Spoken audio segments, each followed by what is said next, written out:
The late afternoon sun filtered weakly through the dense canopy of Virginia's wilderness, casting long shadows across the forest floor where frost still clung to the underbrush despite the approaching spring. Ryan Cooper moved through the undergrowth with practiced ease, his weathered hands gathering fallen branches for the evening fire, the smell of damp earth and pine needles filling his lungs with each breath. At 38, his face bore the marks of a man who had seen too much loss too early, lines etched deeper than his years should allow, gray threading through the dark brown hair at his temples. Behind him, his German Shepherd Max suddenly froze, ears pricked forward, a low growl rumbling in his chest that made the hair on Ryan's arms stand up. Ryan turned, instinct honed from years as a firefighter telling him something was profoundly wrong. The dog's behavior was different from his usual alerts at deer or raccoons. This was fear mixed with urgency. Max bolted toward a clearing about 50 yards ahead, barking with an intensity that sent ice through Ryan's veins. He dropped the firewood and ran, boots pounding against the damp earth, branches whipping at his face. The dog stood over a mound of freshly turned soil, pawing frantically at the ground, dirt flying behind him in desperate arcs. Then Ryan saw them. Pale fingers extending from the dark earth like desperate roots reaching for sunlight.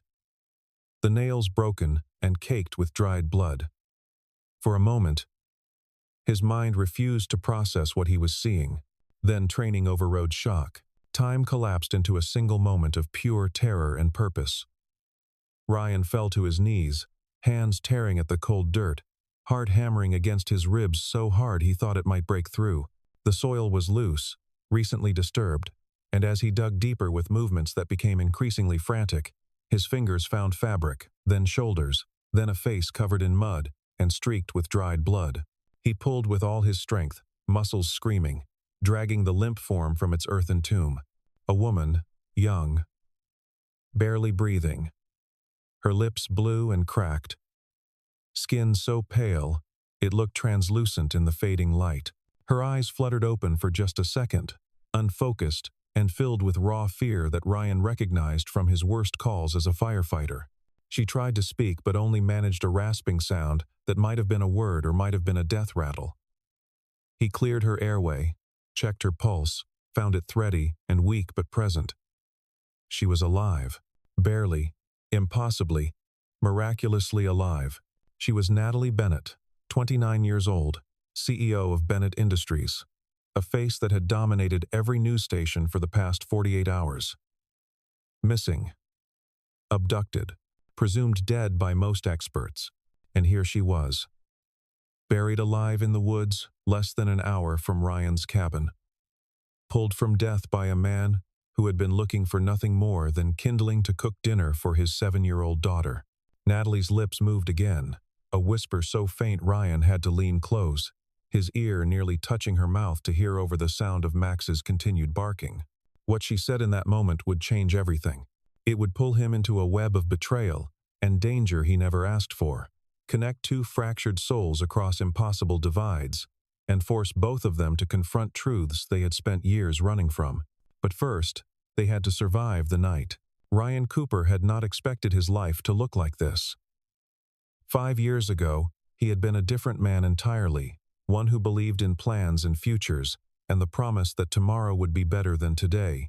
He had been a firefighter in Richmond, respected by his crew for his calm under pressure and his ability to read a burning building like some men read books, devoted to a wife who made him laugh even on the worst days, and a baby girl who had just learned to walk and thought her father hung the moon. Then came the accident, sudden and merciless as a lightning strike. A drunk driver, a rainy highway slick with oil, a car that spun out of control and crossed 3 lanes of traffic.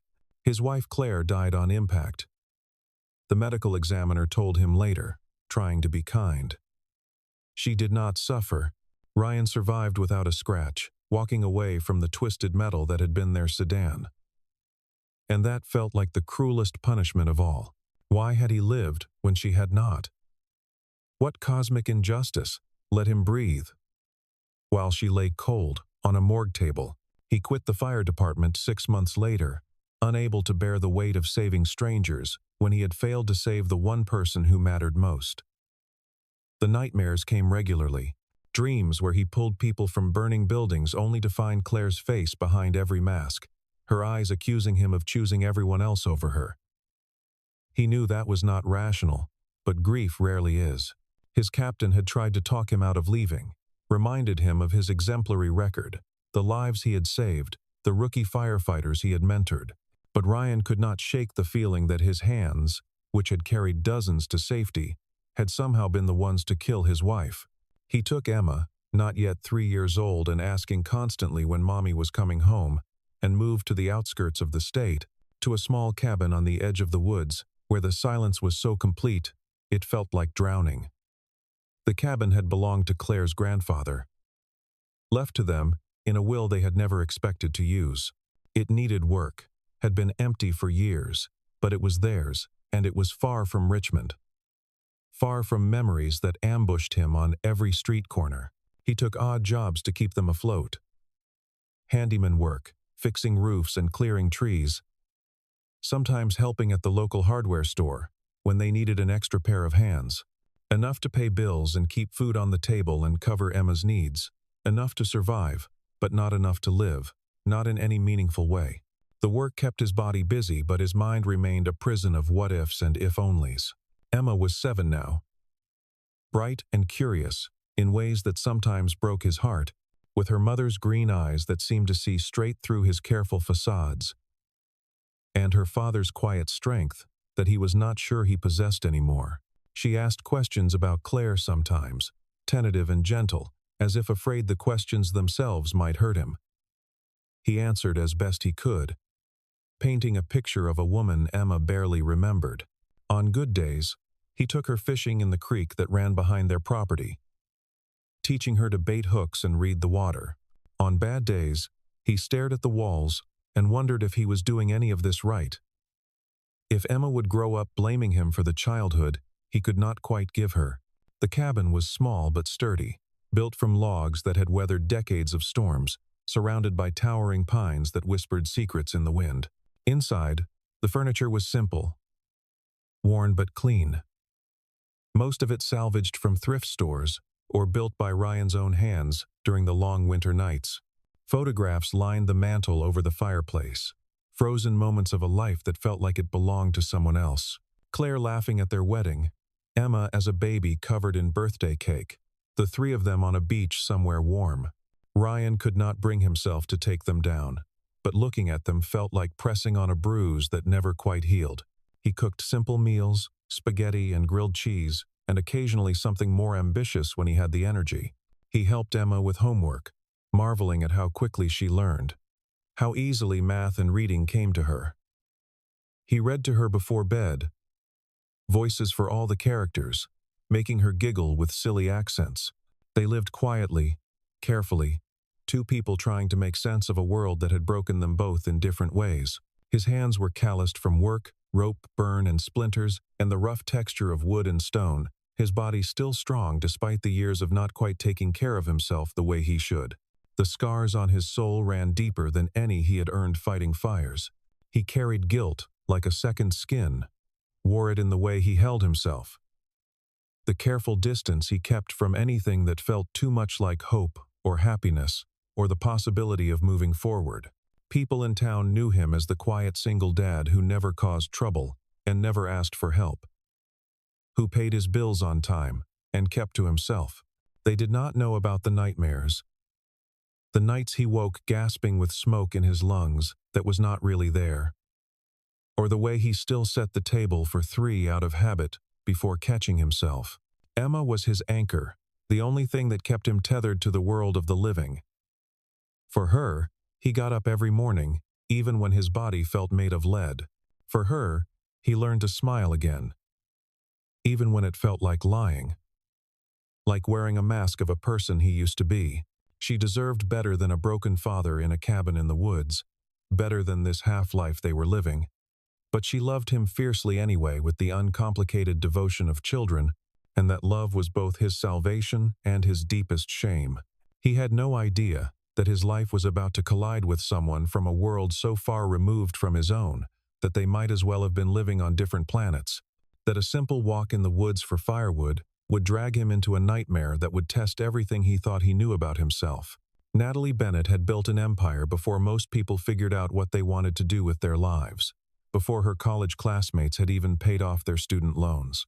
The youngest CEO in Bennett Industries' history, she had taken her family's struggling tech company and transformed it into a powerhouse, worth billions, respected and feared in equal measure by competitors and admirers alike.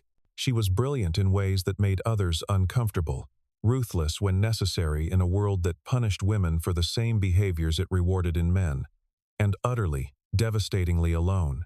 Success had cost her everything soft, everything vulnerable, everything that made life worth living beyond spreadsheets and stock prices.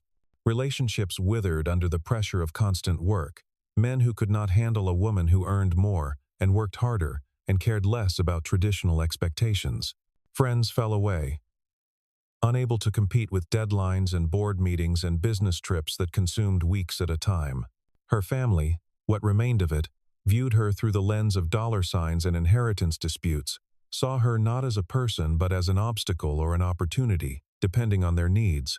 Her younger brother, Brandon Bennett, had always been the charming one, the smooth talker who coasted on good looks and family name, and the kind of effortless charisma that made people want to be near him. While Natalie buried herself in business school, and then in spreadsheets and strategy sessions that lasted until dawn, Brandon threw parties in expensive clubs and cultivated connections with people Natalie would never trust, people whose smiles never reached their eyes. When their father died 3 years ago, of a heart attack that surprised no one who had known his lifestyle, the will had been painfully clear. Natalie received controlling interest in the company, 51% of shares that gave her ultimate authority. Brandon received a generous trust fund, enough money to live comfortably for several lifetimes, and a seat on the board he rarely attended and seemed to view as a joke. The resentment festered quietly for years, hidden beneath Brandon's practiced charm and easy smiles. Natalie barely noticed, too busy building something that mattered, proving to a world that had underestimated her at every turn that she was more than just a name or a pretty face or her father's daughter. She worked 18-hour days, slept in her office more often than her penthouse apartment that overlooked Central Park, and told herself that loneliness was just the price of greatness, that she would have time for relationships and happiness later, after she had proven herself beyond any doubt. Then came the threats, subtle at first, anonymous at first, messages left on her private line by voices disguised by electronic distortion, emails routed through untraceable servers that bounced across continents. They started vague, warnings to step down, to sell her shares, to walk away while she still could. She ignored them, hired additional security, kept working. The threats escalated in specificity and malice. Photos of her leaving the office, time-stamped and detailed, showing she was being watched constantly. Notes describing her daily routine with chilling accuracy. What she ate for breakfast. Which route she took to meetings. When she exercised at the gym. Someone was watching. And they were getting bolder. 2 weeks before Ryan found her in the woods, Natalie had discovered something that changed everything, that transformed vague suspicions into concrete horror. Financial records buried deep in company accounts, hidden behind layers of shell corporations and offshore trusts. Money flowing in directions that made no legal sense to anyone who understood the business. Someone was embezzling, siphoning millions through carefully constructed networks designed to avoid detection. And the more she traced the threads, the more they all led back to one person, her brother, her own blood. She had confronted him in her office, security standing by outside the frosted glass doors, evidence laid out in neat stacks of printouts and highlighted bank transfers. Brandon had smiled, that easy charm never wavering, even as she detailed his crimes, and told her she was paranoid, seeing conspiracies where none existed. But his eyes had been cold, calculating, and she saw something in them that made her blood run cold. He was measuring her, deciding whether she was a threat that could be managed or one that needed to be eliminated. She had given him 24 hours to explain himself, or she would go to the authorities with everything she had found. He had not needed 24 hours to make his decision. They came for her on a Thursday night, 3 men in black masks, as she left the office late, later than usual because she had been on calls with lawyers trying to figure out her next move. They moved with military precision. Clearly professionals who had done this before, hands over her mouth before she could scream. Something sharp pressed into her neck that burned and made the world spin. The last thing she remembered was being shoved into a van that smelled of motor oil and fear. When she woke, she was in that same van, but now it was moving. Hands bound behind her back with zip ties that cut into her wrists. Tape over her mouth. A hood over her head that made it impossible to see or breathe properly. Terror flooded every cell of her body, primal and overwhelming. She tried to scream, but the tape muffled everything. She tried to move, but strong hands held her down. Time became meaningless in the dark. Minutes or hours passing in waves of panic and forced calm as she tried to think, to plan, to figure out some way to survive. The men did not speak to her, not once during the entire drive. They drove for what felt like forever, stopping finally somewhere that smelled of pine and earth and cold air. They dragged her out of the van, her legs barely working, and forced her deeper into woods so quiet she could hear her own heartbeat echoing in her ears. The hood came off, and she saw trees, endless trees, and darkness. One of the men handed her a shovel. Her hands bled as they forced her to dig her own grave, nails breaking against rock and root, blisters forming and popping. When the hole was deep enough, roughly 6 feet long and 4 feet deep, they pushed her in. She fought, screaming against the tape, but they were stronger, and there were 3 of them. They covered her with dirt, not enough to kill her immediately, just enough to trap her, to make escape impossible. A slow death, suffocation and despair. Alone in the dark with nothing but her own racing thoughts. One of them had leaned close before they left, his breath hot against her ear, and whispered words that confirmed her worst fears. "Your brother says goodbye. Says this is just business." She had tried to scream, tried to claw her way out. But the earth was heavy, and her strength was fading fast. Hours passed, or maybe days. Time losing all meaning in the dark. She prayed to gods she did not believe in. Bargained with the universe for just one more chance. She thought of all the things she would never do. Places she would never see. The family she would never have. She thought about how her last conversation with Brandon had been an accusation. How she had spent her whole life building a company instead of a life. And then, impossibly, miraculously, she felt hands pulling her up, light flooding her vision like the sun breaking through storm clouds, and a man's voice saying words she could not quite hear over the roaring in her ears. Ryan had not meant to be a hero. He had been gathering firewood, nothing more, thinking about what to make Emma for dinner and whether he remembered to pay the electric bill. But Max had found Natalie, and instinct had taken over. Years of training, kicking in without conscious thought. He cleared her airway with shaking hands, checked her pulse with 2 fingers on her cold neck, wrapped her in his jacket, even though the cold was biting through his own shirt and making his teeth chatter. She was barely conscious, mumbling words he could not make out, her body shaking violently with hypothermia and shock. He lifted her as carefully as he could, surprised by how light she felt, almost insubstantial, and carried her through the darkening woods toward his truck parked on the logging road a 1/4 mile away. Max ran ahead, barking to clear the path, occasionally looking back to make sure Ryan was following. Every few steps, Ryan checked to make sure she was still breathing, still alive, terrified that he had pulled her from the ground, only to lose her anyway. He did not know who she was yet, had no idea of the storm he was walking into. Just a woman who had been left to die. And he had found her in time. Barely. By the time he reached the cabin, night had fully fallen, and the temperature was dropping fast. Emma was inside, reading by lamplight at the kitchen table, her homework spread out around her. And her eyes went wide with shock when she saw her father carrying a stranger through the door. Ryan laid Natalie on the couch as gently as he could, grabbed every blanket in the house, started a fire in the fireplace that caught quickly, and began to fill the room with blessed heat.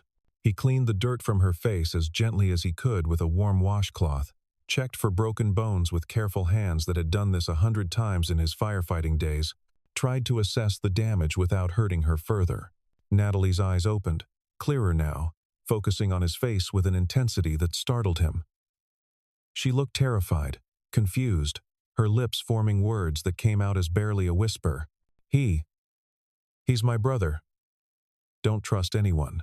Then her eyes rolled back and she was unconscious again, her head lolling against the pillow. Ryan stood frozen, her words echoing in his mind like a bell that would not stop ringing. He looked at Emma, who was watching from the doorway with wide, worried eyes that reminded him so much of Claire at Hurt. "Call 911, he told her, reaching for his phone.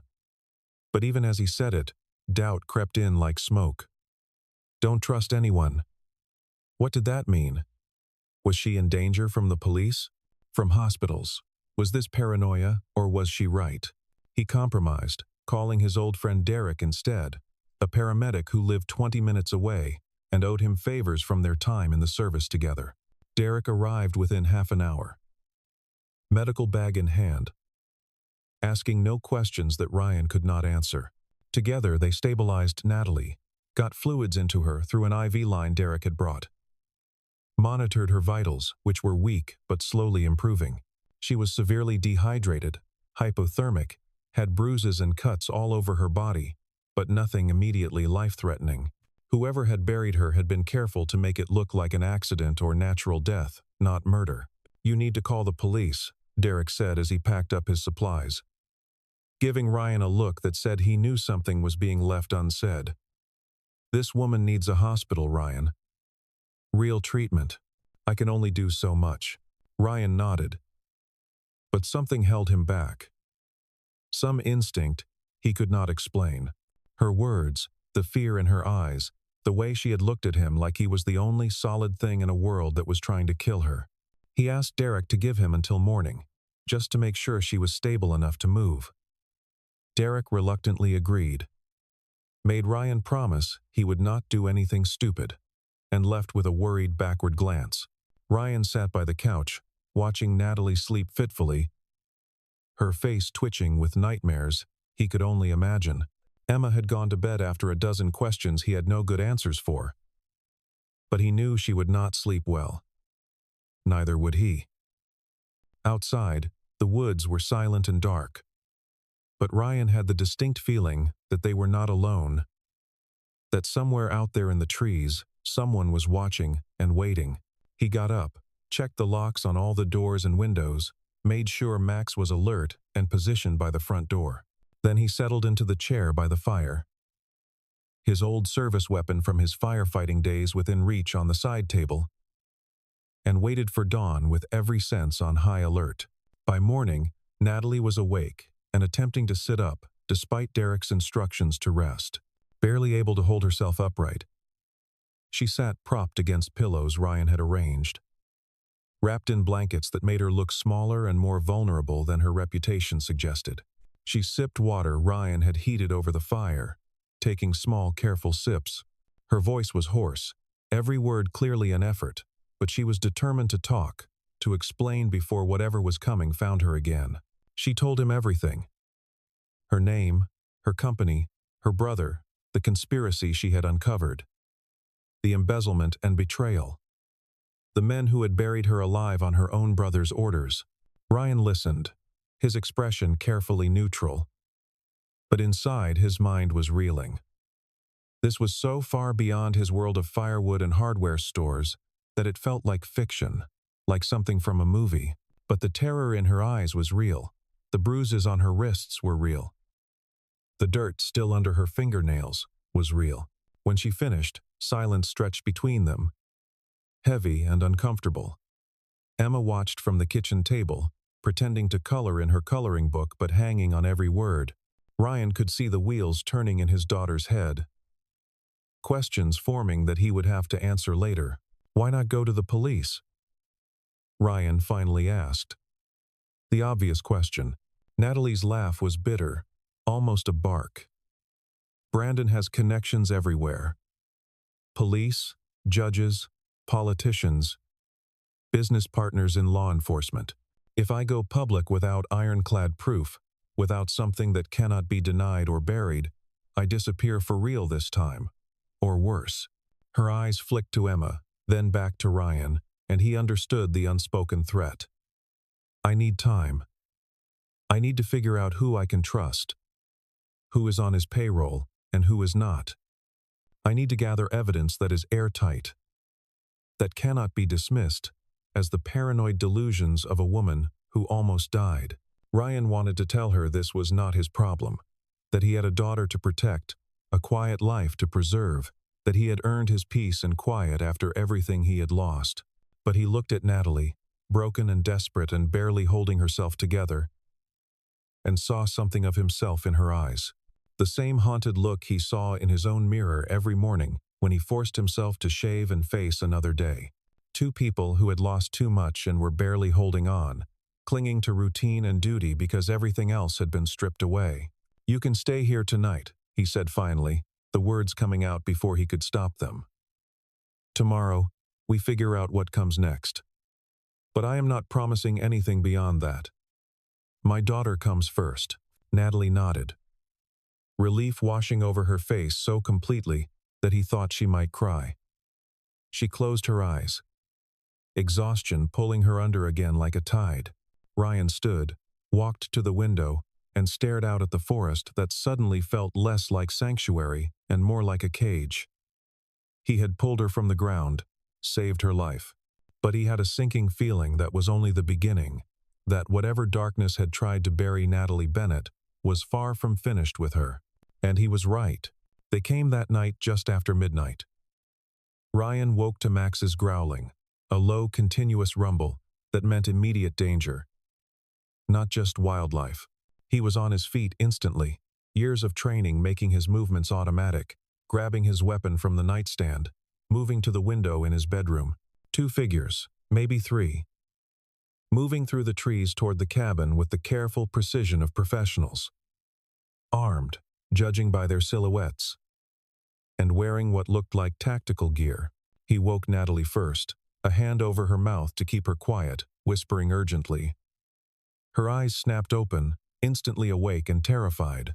Then he went to Emma's room, scooped her up, still half asleep. Her favorite stuffed bear clutched in her arms. "Get to the basement," he whispered to both of them. "Stay quiet, no matter what you hear. No matter what." Natalie's eyes went wide with understanding, all the color draining from her face.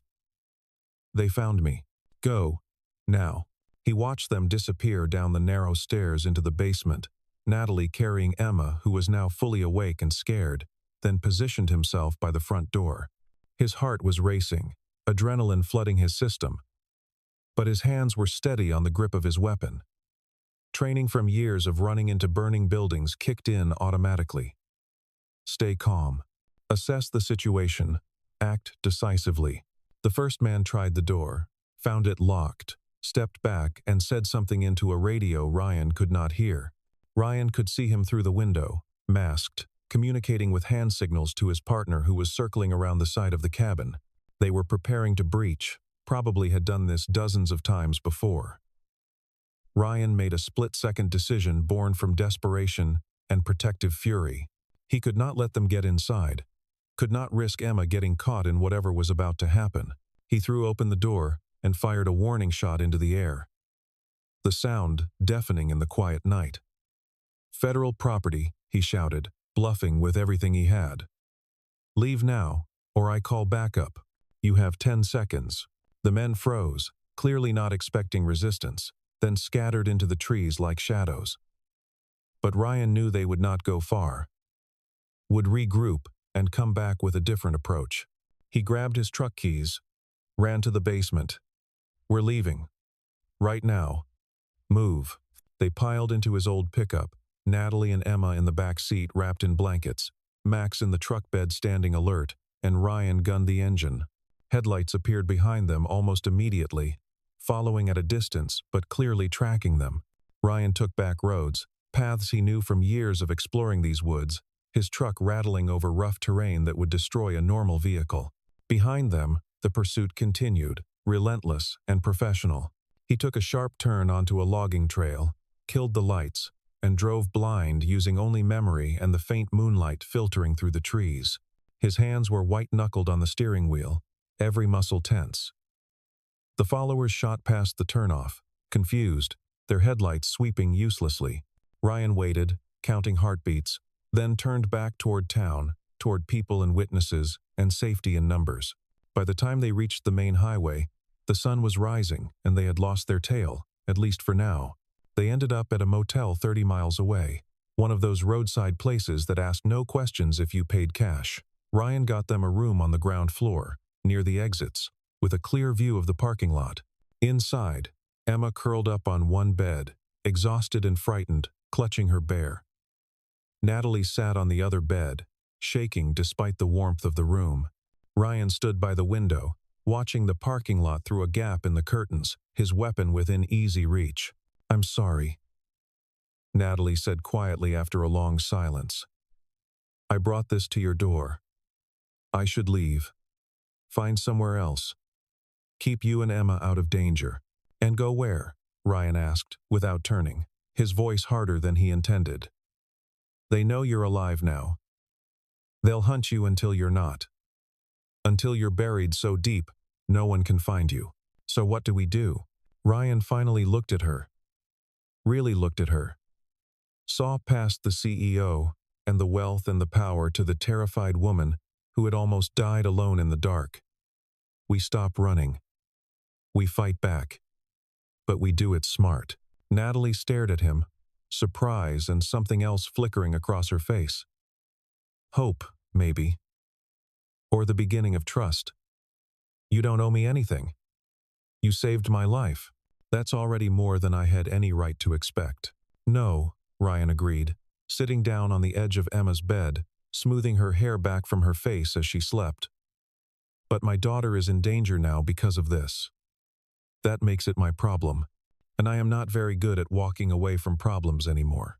Over the next days, an unlikely alliance formed between three people who had no business being together. Natalie used contacts she still trusted to gather evidence remotely, accessing encrypted files through anonymous servers, building a case against Brandon Brick by Digital Brick. Ryan kept them moving, never staying in one place for more than a day, teaching both Natalie and Emma basic security measures he had learned in the service. Check every exit, trust your instincts, never establish patterns. Emma, for her part, adapted with the frightening resilience of children, treating it like an adventure even though Ryan could see the fear hiding behind her brave face, could hear it in the way she clung to him at night. Natalie watched Ryan with his daughter, the gentle patience even when exhausted, the fierce protectiveness that never wavered, the way he made her laugh even when they were living out of a truck, and felt something crack open inside her chest. She had built her entire life around power and control and independence, convinced that needing anyone was weakness, that vulnerability was something to be eliminated like a bad investment. But watching this man who barely knew her risk everything for strangers made her question every choice she had made, every wall she had built. One night, sitting outside their latest motel while Emma slept inside, Natalie finally asked the question that had been nagging at her. "Why are you really doing this? You could have called the police that first night, handed me over, gone back to your life. Why did you believe me?" Ryan was quiet for a long moment, staring at the stars that were clearer out here than they ever were in the city. 5 years ago, I watched someone I loved die and couldn't do anything to stop it. Every single day since, I've wondered if I could have done something different, been faster, better, more alert. When I found you in those woods, it felt like maybe I was getting a second chance, to save someone, to matter again, to be the person I used to be. Before everything fell apart, he looked at her, his eyes reflecting the dim light from the motel sign. Maybe that's selfish. Maybe I am doing this for me as much as for you. No, Natalie said softly, and meant it.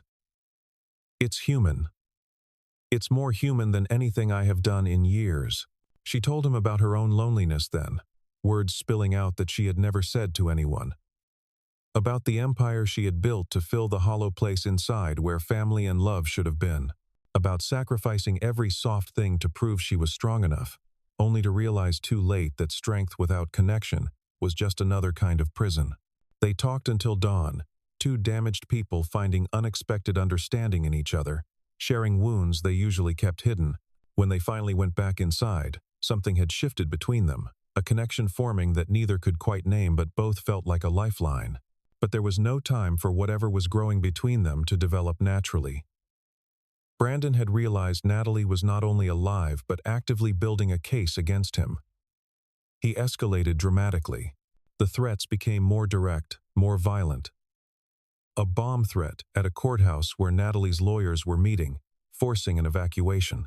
An attempt to grab Emma from a gas station while Ryan was paying inside, that Ryan barely thwarted by running out and physically fighting off the would-be kidnapper.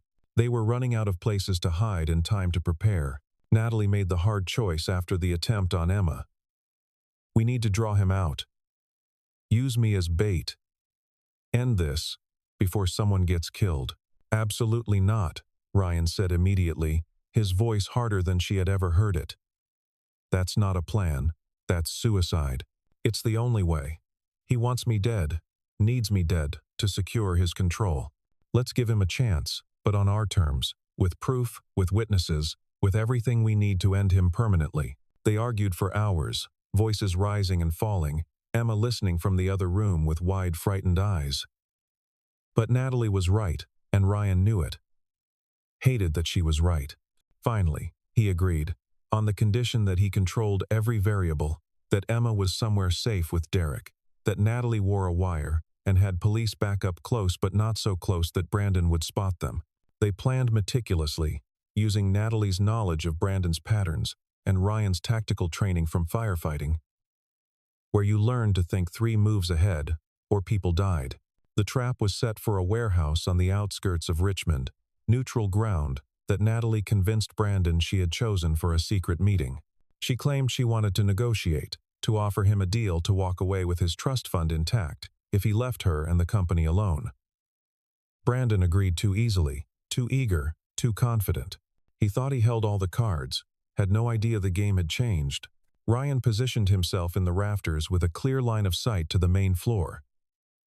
Police on standby a block away with strict orders not to move until Ryan gave the signal. Natalie wore a wire. Her phone recording everything, backup devices hidden in her clothes in case the first was found. Emma was with Derek 50 miles away, safe and far from whatever was about to happen. Everything was in place. It had to work. Brandon arrived exactly on time with 2 men Ryan recognized from the night they had attacked his cabin, the same professional coldness in their movements. He smiled when he saw Natalie standing alone in the center of the empty warehouse, that charming mask he wore so well. "Sister, you look surprisingly good for someone who should be dead and buried in the woods." "You tried to bury me alive," Natalie said, her voice steady, despite the fear Ryan could see in the set of her shoulders. "Your own sister." "Business," Brandon said with a shrug so casual it was obscene. "Nothing personal. You were always too rigid, too moral, too much like Dad with his outdated ideas. The company deserves someone willing to do what needed to be done, to make the hard choices. Like embezzle millions? Like murder your own sister?" Brandon's smile never wavered, and that was somehow more frightening than anger would have been. "Murder is such an ugly word, Natalie. I prefer strategic removal of obstacles. And yes, I took money. I earned it. You got everything handed to you, the company, the control, the respect, Dad's approval. I got scraps and patronizing pats on the head, so I took what should have been mine all along." Ryan watched from above, recording every word, his finger on the trigger of his phone to signal the police. This was it. The confession they needed. Clear and unambiguous. He sent the signal, but Brandon was not stupid, had not survived this long by being careless. He had seen through the trap, had his own people watching the police. His men drew weapons, grabbed Natalie before she could move. "Did you really think I would just confess?" Brandon laughed, the sound echoing in the empty space. "Give me some credit. You're coming with me, dear sister, and this time, I'll make sure the job gets finished properly. No shallow graves. Just gone. Ryan did not think. Just acted on instinct and training. He dropped from the rafters, landing hard on the concrete floor. His body screaming in protest, but adrenaline overriding pain. He tackled the nearest man, used his momentum to disarm him, threw him into the second attacker with a force that sent both sprawling. Brandon grabbed Natalie, producing a gun from his jacket, pressing it to her head as he backed toward the exit. "Stay back," Brandon shouted, his composure finally cracking, showing the desperation underneath. "I will kill her. I swear, I'll do it." Ryan raised his hands, stepping forward slowly, carefully. "You don't want to do this. Police are already here. It's over. You can't run from this. It's not over until I say it's over." Brandon's finger tightened on the trigger, and Ryan saw Natalie close her eyes, preparing for the end. But Natalie was not finished fighting. Years of self-defense training kicked in, muscle memory overriding fear and resignation.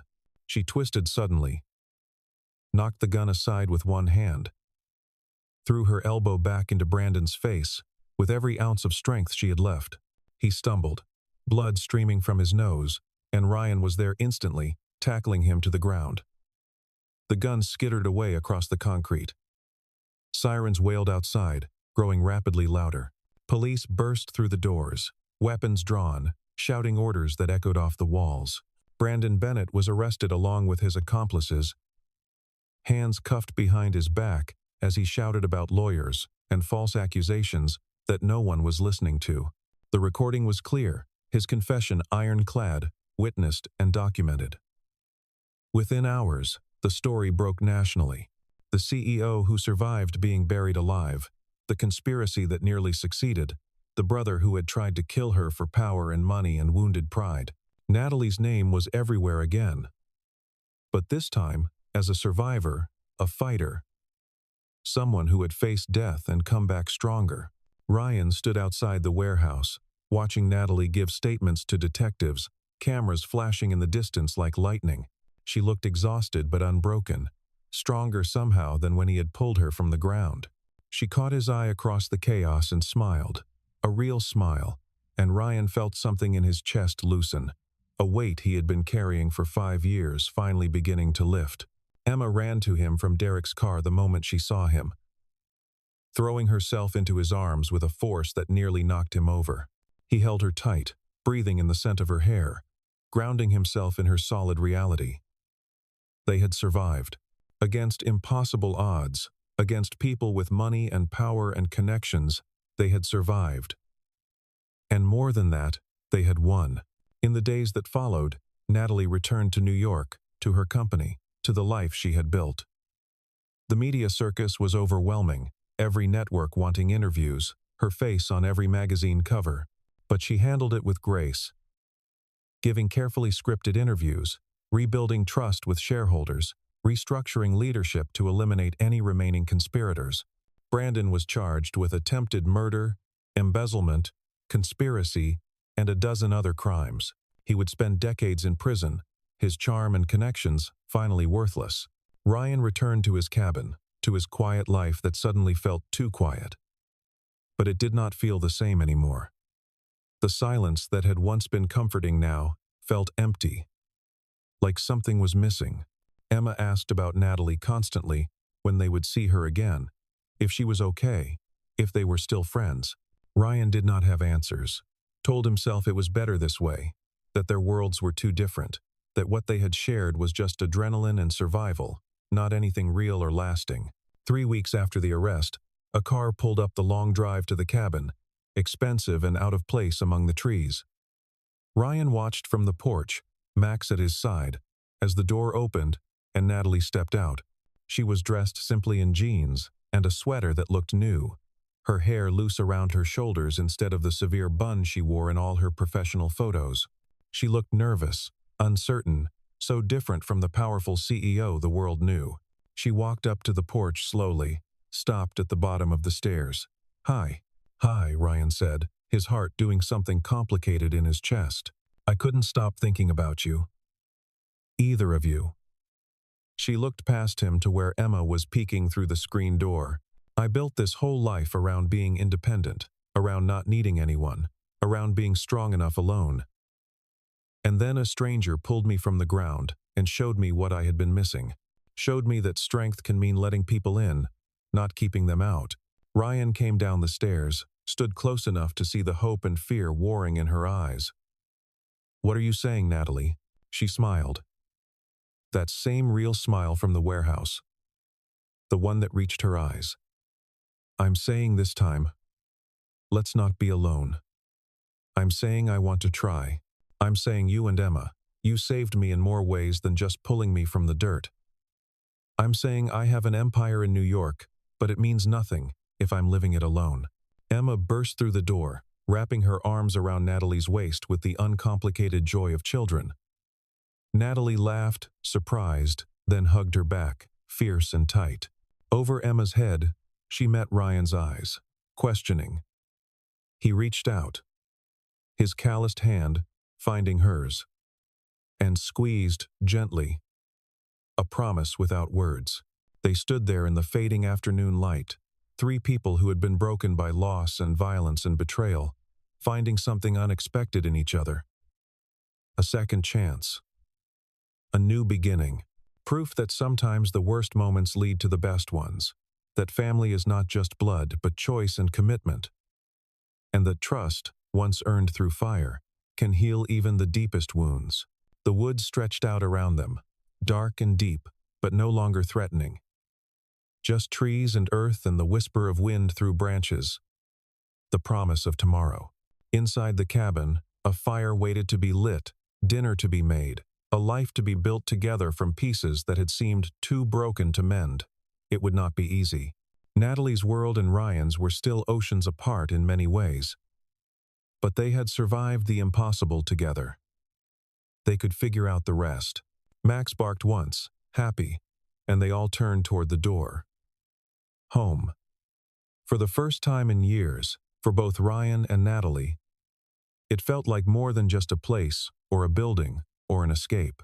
It felt like a destination worth reaching, a future worth believing in, people worth fighting for. And in the gathering dusk, as the first stars appeared in the darkening sky, three souls, who had almost been lost forever, walked inside together, closing the door on the past and opening it to a future they would write themselves, one day at a time, with courage and hope and love that had been earned the hardest way possible,